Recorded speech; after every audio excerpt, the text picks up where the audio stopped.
Bismillahirrahmanirrahim. Pembahasan kita kali ini adalah tentang perbedaan antara hal dan tamyiz. Kedua kedudukan kalimat ini memang sering kali membingungkan, terutama bagi para pemula yang baru ingin belajar terhadap membaca kitab kuning. Karena di antara keduanya ini terdapat persamaan, di samping itu juga terdapat perbedaan. Persamaan di antara keduanya itu adalah yang pertama, keduanya ini sama-sama berupa fadlah, bukan berupa umdah. Sebagaimana kita ketahui bahwa fadlah ini adalah merupakan kalimat pelengkap, sedangkan umdah ini adalah merupakan kalimat pokok. Artinya, manakala kalimat tersebut dinyatakan sebagai kalimat pokok, maka kalimat tersebut tidak boleh dibuang di dalam susunan kalimat. Karena manakala dibuang akan berpengaruh terhadap rusaknya makna dari susunan kalimat yang ada. Contohnya, seperti ketika kita mengatakan qala Muhammadun. Qala berkata Muhammadun, siapa Muhammad? Dalam susunan ini, lafaz Muhammad adalah merupakan kalimat pokok dalam susunan ini yang keberadaannya harus ada dan tidak boleh dibuang. Karena manakala dibuang, maka yang tersisa hanya lafaz qala saja yang merupakan kalimat fi'il. Dan kalimat fi'il ini tidak akan bisa berdiri sendiri tanpa adanya fa'il. Maknanya nanti tidak akan berfungsi manakala hanya fi'ilnya saja. Qala berkata, manakala tanpa yang berkata, maka qala ini pun tidak akan berfungsi dan maknanya tidak akan sempurna. Oleh karena itu, setiap kalimat fi'il pasti butuh kepada fa'il, butuh kepada pelaku. Tanpa adanya fa'il, maka pekerjaan ini pun tidak akan berfungsi sama sekali. Oleh karena itu, keberadaan fa'il itu adalah merupakan suatu hal yang wajib ada di dalam susunan jumlah fi'liyah, dan manakala ini dibuang, maka jumlah atau susunan kalimat itu tidak akan sempurna. Ini adalah umdah. Manakala fadlah, keberadaannya hanya sekedar pelengkap saja, yang manakala dibuang pun tidak akan berpengaruh terhadap kesempurnaan makna yang ada.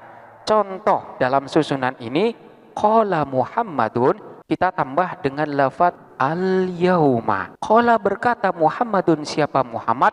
Al-yauma, hari ini. Muhammad berkata hari ini. Lafaz al-yauma dalam susunan ini hanyalah sekedar pelengkap saja untuk memberikan keterangan bahwa apa yang dilakukan oleh Muhammad itu dilakukan pada hari ini. Namun, manakala tanpa adanya lafaz al-yauma sekalipun, susunan qala Muhammadun ini sudah sempurna, baik dalam segi makna maupun dalam segi kedudukan i'rabnya. Ini yang dimaksud dengan fadlah. Jadi, keduanya antara hal dengan tamyiz ini sama-sama merupakan fadlah, sama-sama bukan merupakan bagian pokok dalam susunan kalimat, yang apabila dibuang pun tidak akan berpengaruh terhadap kesempurnaan susunan dan makna yang ada. Kita ambil contoh yang berupa hal di dalam susunan kalimat, seperti lafaz hadara Muhammadun sururon. Hadara hadir Muhammadun, siapa Muhammad? Sururon, padahal dalam keadaan gembira. Lafaz sururon ini kedudukannya adalah sebagai hal yang keberadaannya untuk menjelaskan keadaan daripada Muhammad ketika dia itu hadir. Bagaimana keadaan Muhammad ketika dia itu hadir? Sururon, padahal dalam keadaan gembira atau senang.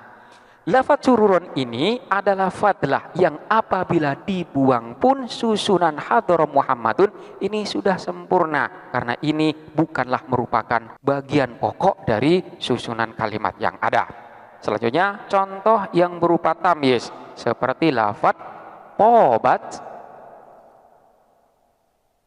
al-biladu jauhan. Tobat bagus, al-biladu apa negeri-negeri itu, apanya yang bagus? Jauhan cuacanya atau udaranya. Negeri-negeri itu menjadi baik udaranya atau cuacanya. Lafaz jauhan di dalam susunan ini adalah fadlah, adalah pelengkap saja. Yang manakala lafaz jauhan ini dibuang, maka secara struktur kalimat, secara susunan kalimat, susunan ini sudah sempurna. Ada fiil dan sudah ada fa'ilnya. Ini sudah sempurna. Sehingga keberadaan daripada jauhan ini pun tidak akan berpengaruh terhadap jumlah yang terletak sebelumnya.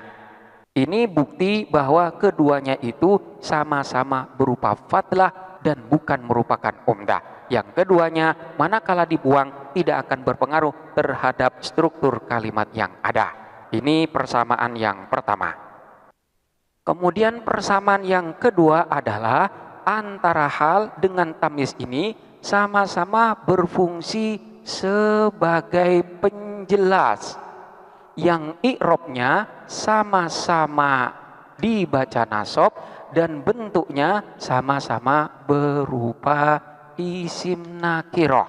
Jadi baik hal maupun tamyiz ini sama-sama berfungsi sebagai penjelas, menjelaskan terhadap apa yang terdapat sebelumnya. Kemudian i'robnya pun sama-sama dinasobkan karena keduanya ini masuk dalam kategori mansubatul asma. Dan keduanya ini juga sama-sama berupa isim nakiroh. Ini adalah kaidah dasarnya. Sehingga persamaan semacam inilah yang seringkali membingungkan. Mana kalimat yang kedudukannya sebagai hal dan mana kalimat yang berkedudukan sebagai tamyiz.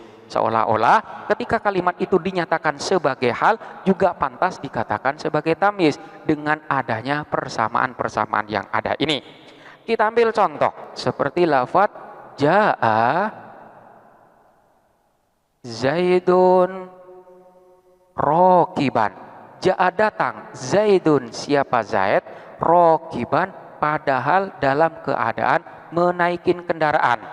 Lafaz Rokiban ini kedudukannya adalah sebagai hal yang keberadaannya untuk menjelaskan keadaan dari lafaz Zaid ketika dia itu datang. Jadi dia itu sebagai penjelas yang i'robnya dibaca nasab rokiban dan kemudian lafaz rokiban ini pun berupa isim nakiroh. Selanjutnya contoh yang tamyiz seperti tasabbaba Zaidun arokon. Tasabbaba mengalir, Zaidun siapa Zaid, arokon keringatnya. Ketika kita katakan tasabbaba Zaidun, tasabbaba mengalir Zaidun siapa Zaid, apanya yang mengalir? Arokon keringatnya. Maka keberadaan daripada lafaz arokon ini sebagai penjelas terhadap kesamaran kalimat yang ada. Apanya yang mengalir? Yang jelas bukan Zaid yang mengalir. Karena Zaid sendiri adalah benda padat, tidak bisa mengalir. Maka dijelaskanlah dengan lafaz arokon, yaitu keringatnya. Bukan Zaidnya, namun keringatnya Zaidlah yang mengalir.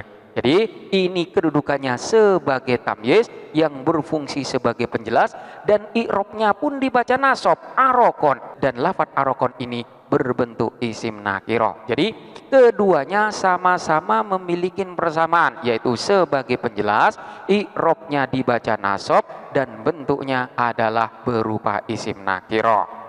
Ini adalah persamaan-persamaan yang ada pada hal dan juga yang terdapat pada tamyiz. Di mana dengan adanya persamaan-persamaan ini seringkali membuat kita kebingungan untuk menentukan mana yang tamyiz dan mana yang hal. Oleh karena itu, agar supaya kita dapat menentukan mana yang hal dan mana yang pantas dikatakan sebagai tamyiz, maka di samping mengetahui persamaan yang ada, juga harus dan wajib mengetahui perbedaan-perbedaan yang ada. Karena dengan melihat perbedaan-perbedaan tersebutlah kita dapat membedakan mana kalimat yang pantas dijadikan sebagai hal dan mana yang pantas untuk dijadikan sebagai tamyiz. Lalu apa saja perbedaan-perbedaan di antara keduanya? Perbedaan tersebut adalah yang pertama dilihat dari segi bentuknya, di mana untuk hal bentuknya ini boleh berupa mufrad, boleh berupa jumlah, baik jumlah tersebut jumlah ismiyah ataupun jumlah fi'liyah. Berbeda dengan tamyiz. Manakala tamyiz bentuknya hanya berupa mufrad saja dan tidak boleh berupa jumlah. Dengan demikian kita bisa melihat manakala kalimat yang berfungsi sebagai penjelas tersebut berupa jumlah, maka kita dapat menentukan bahwa itu adalah hal dan bukan tamyiz. Kita ambil contoh hal yang berupa mufrad seperti contoh-contoh yang tadi, atau kita beri contoh yang lain seperti lafaz ra'aitu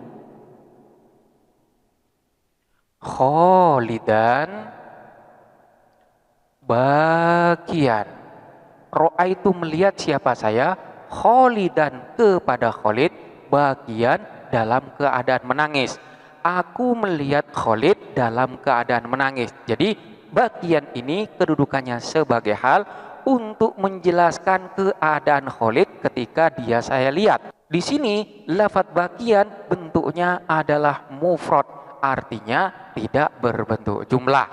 Kemudian contoh hal yang berupa jumlah ismiyah seperti lafaz zaroni Khalidun wa huwa shaimun. Zaro mengunjungi ni kepadaku, Khalidun siapa Khalid, wa huwa padahal adapun dia Khalid, shaimun ialah berpuasa.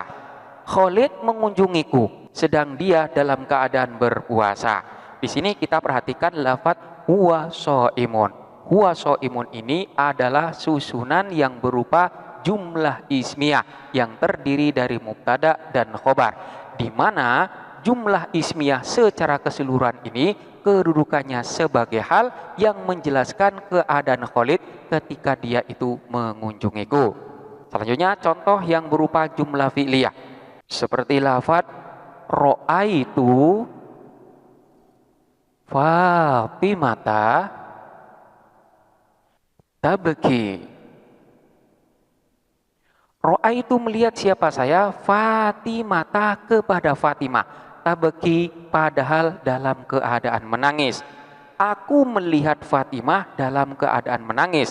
Lafaz tabki ini adalah jumlah fi'liyah yang terdiri dari fi'il dan fa'il, di mana fa'ilnya di sini berupa dhamir yang maknanya kembali kepada Fatimah.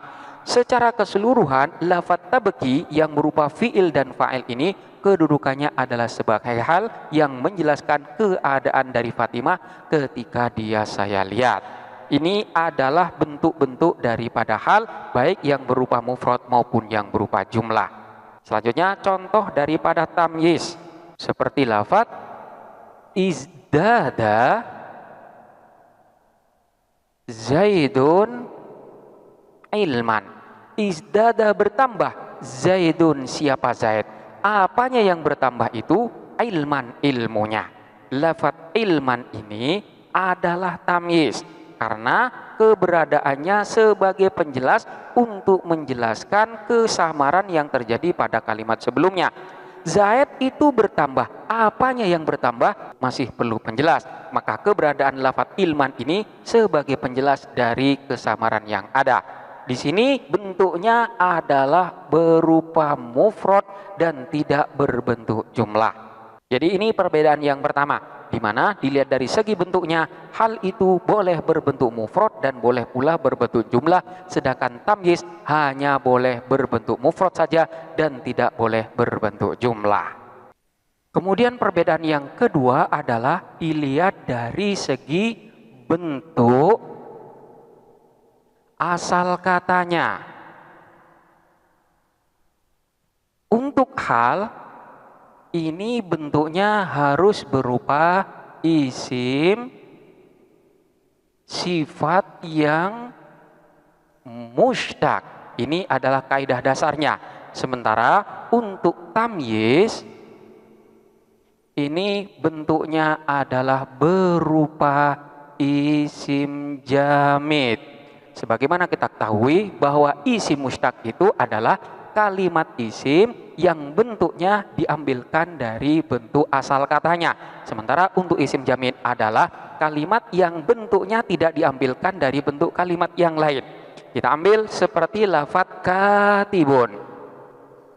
Katibun ini dapat dikatakan sebagai isim mustaq karena bentuk daripada lafadz katibun ini diambilkan dari bentuk aslul wahid, diambilkan dari bentuk asal kata, di mana asal kata ini bisa berupa fi'il mati menurut ulama Kufah, bisa berupa masdar, dan ini menurut ulama Basrah. Lafadz katibun ini bentuknya bisa diambilkan dari fi'il madi, bisa diambilkan dari bentuk masdarnya. Katakanlah di sini diambilkan dari bentuk fi'il madi, kataba. Dari kataba inilah nanti akan berubah menjadi katibun. Ini yang dimaksud dengan isim mustaq. Sementara untuk isim jamid ini memang bentuknya sudah paten, sudah tidak bisa dirubah lagi. Sementara untuk isim jamid bentuknya ini tidak diambilkan dari bentuk kalimat yang lain. Contohnya seperti lafadz qalamun. Qalamun ini ketika dibuat tidak diambilkan dari bentuk kalimat yang lain. Beda halnya dengan katibun, bentuknya diambilkan dari lafadz kataba, dari kataba kemudian dibentuk menjadi katibun. Untuk qalamun ini memang sudah semacam ini ketika lafadz itu dibuat. Jadi hal itu diambilkan dari isim mustaq, namun isim mustaqnya itu harus mengandung makna sifat. Manakala tidak mengandung makna sifat, maka dia tidak bisa dijadikan sebagai hal. Sementara untuk tamyiz, dia itu cukup berbentuk isim jamid saja sudah dapat dijadikan sebagai tamyiz. Penjelasan tentang isim mustaq dan isim jamid ini telah dibahas pada pembahasan sebelumnya. Silakan dipelajari kembali. Kita ambil contoh. Kalimat yang berkedudukan sebagai hal di mana bentuknya itu berupa isim sifat mustaq seperti lafadz dakhala al-muallimu mutabassiman.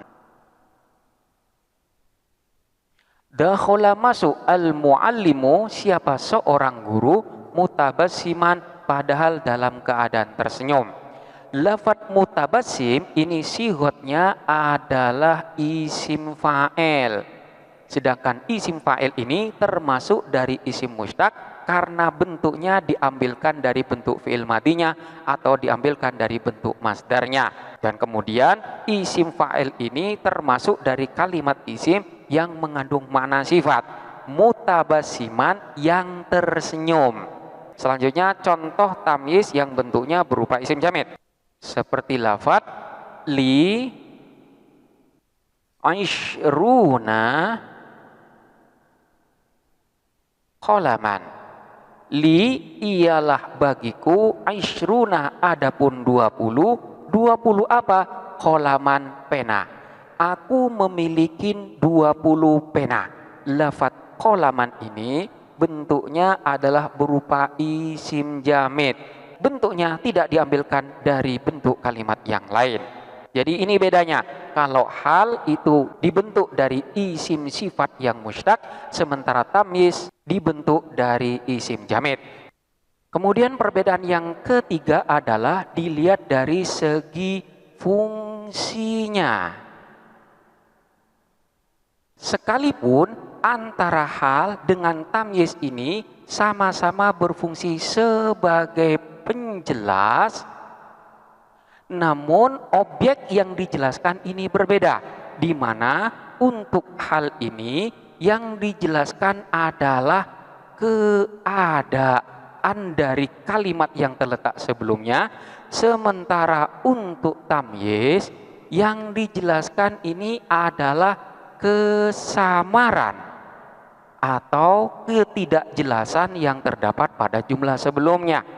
Kita ambil contoh kalimat yang berkedudukan sebagai hal seperti lafadz dakhala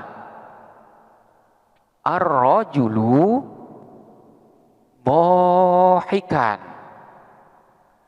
Dakhala masuk ar-rajulu, siapa seorang laki-laki, dhahikan dalam keadaan tertawa. Lafaz dhahikan di sini adalah hal, fungsinya menjelaskan keadaan dari lafaz rajul. Bagaimana keadaan rajul, keadaan orang laki-laki itu ketika dia masuk, kemudian dijelaskan dhahikan dalam keadaan tertawa.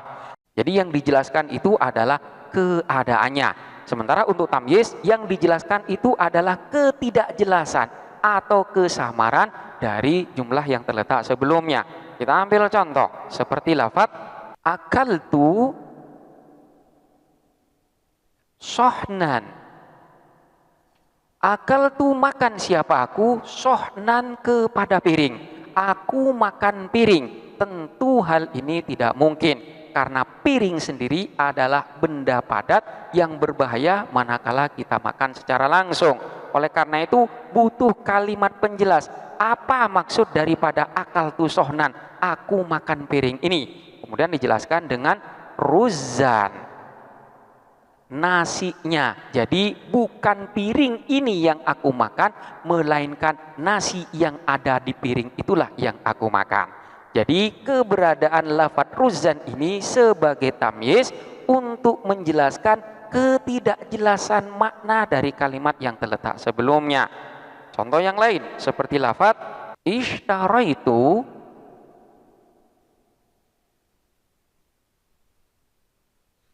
arba'an. Ishtaraitu membeli siapa aku, arba'an kepada 4. Aku membeli 4. Ini maknanya tentu tidak jelas. Aku membeli 4. 4 tidak bisa dibeli karena 4 ini adalah angka atau hitungan. Oleh karena itu di sini butuh kepada penjelas terhadap apa maksud daripada susunan ini. Kemudian dijelaskanlah dengan lafaz saburotan, papan tulis. Aku membeli 4 papan tulis. Maka keberadaan daripada lafaz saburotan ini untuk menjelaskan ketidakjelasan makna yang terdapat pada jumlah sebelumnya. Jadi sekalipun keduanya sama-sama berfungsi sebagai penjelas, namun objeknya ini berbeda. Hal yang dijelaskan adalah keadaannya, sementara tamyiz yang dijelaskan adalah kesamaran atau ketidakjelasan dari makna susunan kalimat sebelumnya. Kemudian yang keempat adalah masih terkait dengan bentuknya. Namun yang dimaksud dengan bentuk di sini adalah bentuk dari jumlahnya. Untuk hal ini boleh berbentuk mufrad, boleh berbentuk tasniyah, dan boleh pula berbentuk jamak. Tergantung kepada kalimat yang dijelaskan keadaannya. Manakala kalimat yang dijelaskan keadaannya itu adalah kalimat mufrad, maka hal itu nantinya berbentuk mufrad. Manakala yang dijelaskan atau sohibul halnya berbentuk tasniyah, maka halnya pun berbentuk tasniyah. Begitu juga manakala sohibulnya berbentuk jamak, maka hal ini pun berbentuk jamak pula. Beda halnya dengan tamyiz. Tamyiz itu selama-lamanya berbentuk mufrad, tidak boleh berbentuk tasniyah ataupun berbentuk jamak. Contohnya seperti lafaz jaa Khalidun masruron. Jaa datang Khalidun, siapa Khalid, masruron dalam keadaan bahagia. Lafaz masruron di sini bentuknya mufrad karena sahibul halnya atau lafaz yang dijelaskan keadaannya ini berbentuk mufrad. Kemudian manakala kita katakan jaa Zaidun wa Khalidun masruroini. Jaa telah datang Zaidun, siapa Zaid, wa Khalidun dan Khalid, masruroini padahal dalam keadaan bahagia keduanya. Keduanya siapa? Keduanya Zaid dan Khalid. Lafaz masruroini ini adalah hal yang bentuknya berupa isim tasniyah. Selanjutnya manakala dikatakan jaa at-tullabu masrurina. Jaa telah datang at-tullabu, siapa para siswa, masrurina, padahal dalam keadaan bahagia semua dari tulab tersebut. Di sini lafadz masrurina kedudukannya sebagai hal yang bentuknya berupa jamak, karena yang dijelaskan atau sohibul halnya di sini berbentuk jamak pula. Berbeda dengan tamyiz, sekalipun lafadz sebelumnya itu mufrad, tasniyah ataupun jamak, tamyiz ini tetap berbentuk mufrad. Contohnya seperti tadi, izdada at-tullabu ilman. Izdada bertambah, at-tullabu siapa para siswa, ilman ilmunya. At-tullabu di sini berbentuk jamak, namun yang dijelaskan ini atau tamyiznya ini tetap berbentuk mufrad. Ini adalah tamyiz. Jadi di sini perbedaannya dari segi bentuk dalam adat kalimatnya, dalam bentuk jumlah kalimatnya. Untuk hal bisa mufrad, bisa tasniyah, bisa jamak, manakala tamyiz selamanya tetap berbentuk mufrad. Kemudian perbedaan yang kelima itu dalam segi pengulangan lafadznya atau kalimatnya. Untuk hal ini boleh dilakukan pengulangan dengan tanpa adanya perantara huruf athof. Beda halnya dengan tamyiz, manakala dilakukan pengulangan artinya terdapat tamyiz yang lebih dari satu, maka di sana harus terdapat perantara yang berupa huruf athof. Kita ambil contoh seperti yang terdapat di dalam Al-Qur'an. Fakharaja minha khaifan yataraqqabu. Fakharaja maka keluar siapa Nabi Musa, minha darinya, khaifan padahal dalam keadaan takut, yataraqqabu padahal dalam keadaan menunggu dengan rasa khawatir. Di sini terdapat dua hal, yaitu berupa lafadz khaifan dan lafadz yataraqqabu, di mana ketika hal itu dilakukan pengulangan artinya terdapat hal yang lebih dari satu, maka keduanya bisa disusun secara langsung tanpa adanya perantara huruf athof. Beda halnya dengan tamyiz, manakala tamyiz harus ditengah-tengahi dengan huruf athof. Contohnya seperti lafadz hasuna Khalidun. Khalid ini bagus. Apanya yang bagus? Wajhan wa khuluqan. Hasuna bagus. Khalidun siapa Khalid? Apanya yang bagus? Wajhan wajahnya, wa khuluqan dan akhlaknya. Wajah dan akhlak dari Khalid itu bagus. Di sini terdapat tamyiz yang lebih dari satu, yaitu lafadz wajhan dan lafadz khuluqan. Manakala keduanya itu disusun beriringan, maka harus ditengah-tengahi oleh huruf athof. Kemudian yang keenam adalah perbedaan yang terdapat pada urutannya. Jadi terdapat pada urutannya, di mana untuk hal ini biasanya berada di akhir. Jadi posisinya berada di akhir. Namun hal tersebut boleh pula posisinya muqaddam. Boleh pula posisinya didahulukan dari fiilnya. Sementara untuk tamyiz selama-lamanya dia harus berada di akhir atau ujung kalimat dan tidak boleh didahulukan dari fiilnya. Kita ambil contoh seperti yang berkedudukan sebagai hal. Ja'a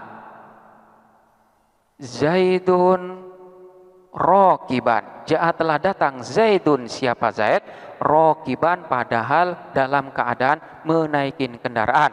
Lafadz rokiban ini kedudukannya sebagai hal yang posisinya berada di akhir kalimat. Namun manakala lafadz rokiban ini didahulukan, ini boleh, sehingga nanti menjadi rokiban ja'a Zaidun. Rokiban padahal dalam keadaan menaiki kendaraan. Ja'a telah datang Zaidun siapa Zaid, ini diperbolehkan. Beda halnya dengan tamyiz, posisinya selalu dan wajib ada di akhir dan tidak boleh didahulukan dari fiilnya. Seperti lafaz indaka arba'una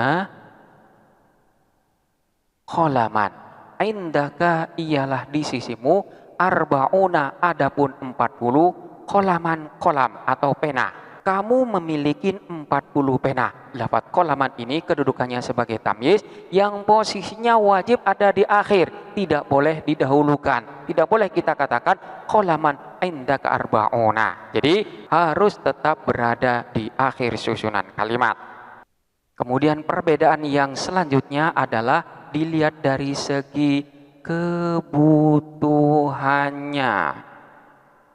Sekalipun keduanya ini sama-sama berupa fadlah, namun seringkali kebutuhan daripada tamyiz ini memiliki kebutuhan yang lebih daripada hal, di mana hal ini boleh-boleh saja dibuang dan makna daripada kalimat tersebut masih tetap bisa sempurna. Beda halnya dengan tamyiz.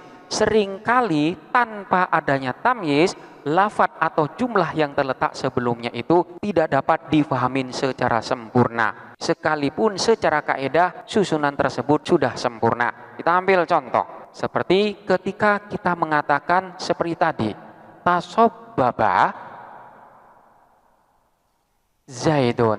Tasobbaba mengalir Zaidun, siapa Zaid?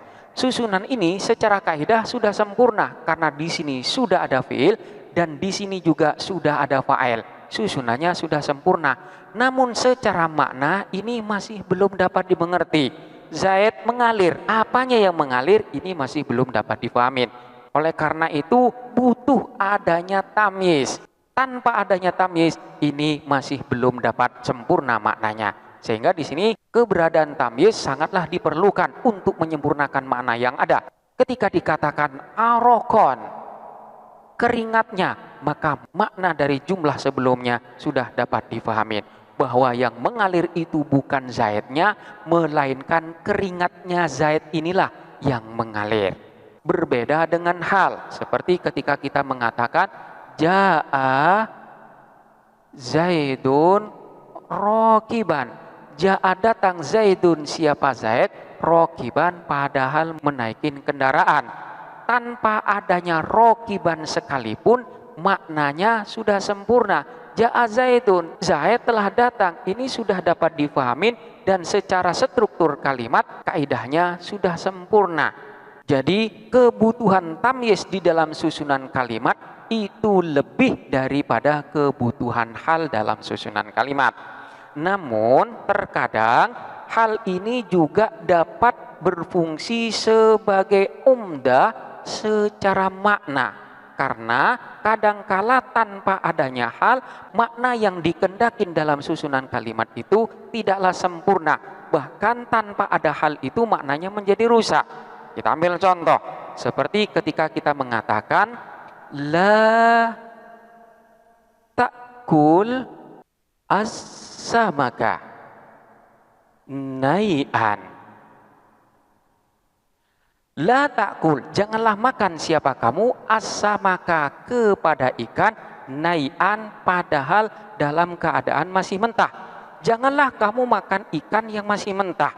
Keberadaan daripada lafadz nai'an ini sangatlah penting dalam susunan ini. Karena manakala lafadz nai'an ini dibuang, maka makna yang dikendakin menjadi berubah. La ta'kulis samakah, janganlah kamu makan ikan. Maka di sini terdapat larangan untuk makan ikan.